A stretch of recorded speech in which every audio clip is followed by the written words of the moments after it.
the second book, Shattered Glass, Healing a Broken Heart. Yang ni adalah best seller daripada Iman Publication. Okay, sebabkan dia best seller lah yang beli. Okay, yang beli ni bukan sebab yang broken heart ke apa My first impression adalah it's kind of shocking sebab I tak expect dia to be this thin. Okay, I ingatkan macam taklah tebal, tapi I expect it to be macam normal book, macam at least macam setebal ni ke apa kan. Shattered Glass ni adalah 52 muka surat saja. Ditulis oleh Yasmin Mogahed. I'm pretty sure all of us know who she is, and you, kalau you pernah dengar cara dia berbicara dalam macam menyampaikan apa-apa, dia punya message, I tell you, I don't know if it's just me, tapi bila yang baca buku ni ibaratkan macam lenggok bacaan tu macam ibaratkan I literally feel like she's in front of me, right in front of me, talking to me. I'm not feeling like I'm reading this book. I feel like someone is talking to me, and that person is actually her. And it's very like, sebabkan dia thin, it's not thick, so it's very short but sweet. It's full of, dia sangat padat. Okay, so sampai I rasa macam you baca ni sampai habis, you tak akan perasan pun you habis. You akan rasa macam it's not enough, you want more. I don't know, I think this is like the thinnest book I've ever read. Okay, so basically what this is about adalah okay, I tak baca tau summary daripada belakang ni sebab I rasa you guys boleh just google je untuk find the summary behind it. I'm just simply summarizing based on apa yang dapat and based on apa yang baca and based on apa yang faham. So what this is about is basically like bila you baca ni, you explore the process of healing from emotional trauma. Tak kisahlah you trauma emotional disebabkan kematian ke, contoh you lost someone macam tu. Paling yang I rasa I ingat pasal buku ni, first I still remember analogy yang dia bagi dalam ni, comparison. She actually made analogy between broken leg and also broken heart. Dia macam, okay, dia adalah ayat dia okay, I try to use my words, tapi it might not be as impactful as how it is in this book. So if you want, you have to read this book, okay, for real. Okay, probably the way I sampaikan tak sama dengan buku ni, so probably you don't get the impact like how I got when I read this. Okay, she has her own words to emphasize it very well. Like, she compares the broken leg and broken heart means that we have knowledge and we can accept when there is accident like broken leg. Okay, now broken leg, most of us know on what to do. I mean, you don't really have to know what doctor knows lah, but at least you know, okay lah, kena hantar pergi klinik lah, you know that, you can see that, and you won't ask that person to just like, you know what, don't do anything. As time pass by, your broken leg will heal. You wouldn't say that, right? You will just like, you have to go to the clinic and get treated. You need time, you cannot walk, you have to take time, have rest. You say that, right? That's how the comparison goes.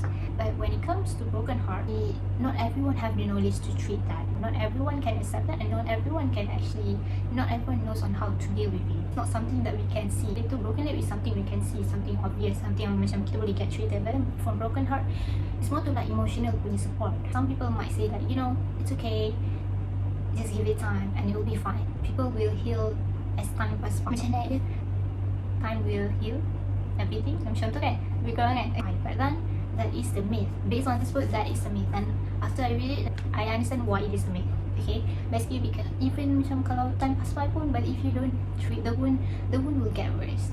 You know, in order for you to heal, actually you need to be treated first, and then you will heal as time passes by. But then if you don't, you just simply cover the wound up, you don't do anything to the wound, and then you just simply wait, okay, for the time to pass by, okay, 5 more minutes, and you never know, it will get worse, or for sure we won't get better lah. Either it will get worse or there's nothing change about it macam tu. That's the thing yang I paling ingat pasal benda ni, the comparison and analogy between a broken heart and broken leg. And then another thing I ingat pasal benda ni, basically she mentioned that this word that I still remember, that she said again, my words won't be the same like hers, so it might not be as impactful as how it meant to be. Okay, so if you guys want to know more, you guys kena baca buku ni. It's really really fun, plus it's very short. Okay, yeah, another thing she mentions that you know, in Islam we have barriers, like for example when it comes to love, it's not something yang dilarang, tapi with love, with that feeling, there are barriers that we have to follow in order tidak berzina dan sebagainya. Okay, but then once we as human, we decide to ignore the barriers,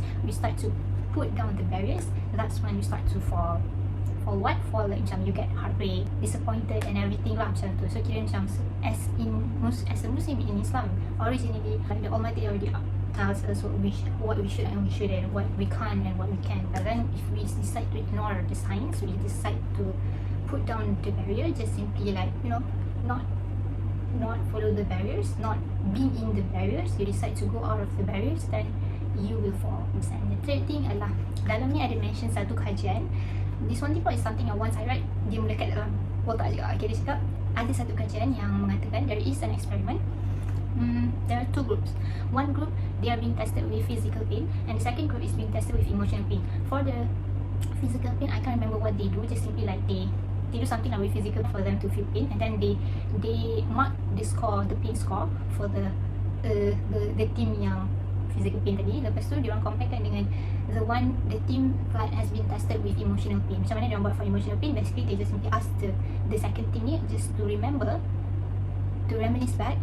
back the memories which are painful or sad, because probably contoh macam someone meninggal ke, someone yang meninggal ke, macam tu, just to remember back, and then while somehow adalah dia buat macam mana, they score the level of pain while they think about that memory. Okay, at the end of the experiment they just simply like compare between these two, and as a result, long story short, basically nak dikatakan I tak ingat dia punya score level berapa, but let's say contoh macam physical pain tu adalah 8. So the point here is, out of the experiment, you want to say that the result shows the physical pain is actually the same pain score with emotional pain.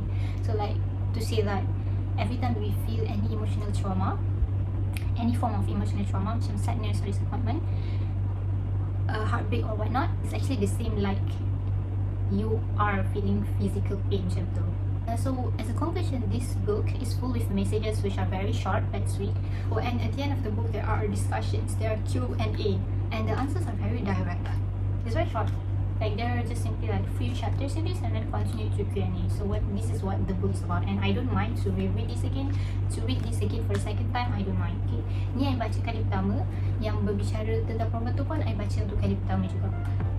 So yeah, that's for the second book. Now we move on to the third book. Healing Carefully is also another bestseller book in Iman Publication. I beli serta dengan Shattered Glass tadi, tapi yang ni penulis dia adalah Nurliyana Rahmat. Okay, it has 157 pages. What this book is about is basically it's about journey in understanding the almighty wisdoms in every trials that we have had in our lives. Okay, that is like any struggles, any trials, anything that we feel like, any sad events, disappointment events, okay, all of those trials. Basically this book helps us to understand the wisdom of Almighty behind every trials that we face. During our like struggle times, we have hard time to make sense of everything, to accept what it is, right? Because we are emotionally unstable, so it's hard for us to make sense of everything, you know. So it's nice to have reminders beside us. So this book is like a reminder, indicate that basically tell us that everything that we feel is not the end of our life. No matter how worse it is today, it will pass. Things will get better. If things are not getting better, if things are not okay, then that means it's not the end yet. Okay, there's always better coming. Okay, nothing is permanent in this world. Okay, we just simply like on and off. We keep on alternating, happy, sad, happy, sad. It's supposed to be like that. That is what life is about.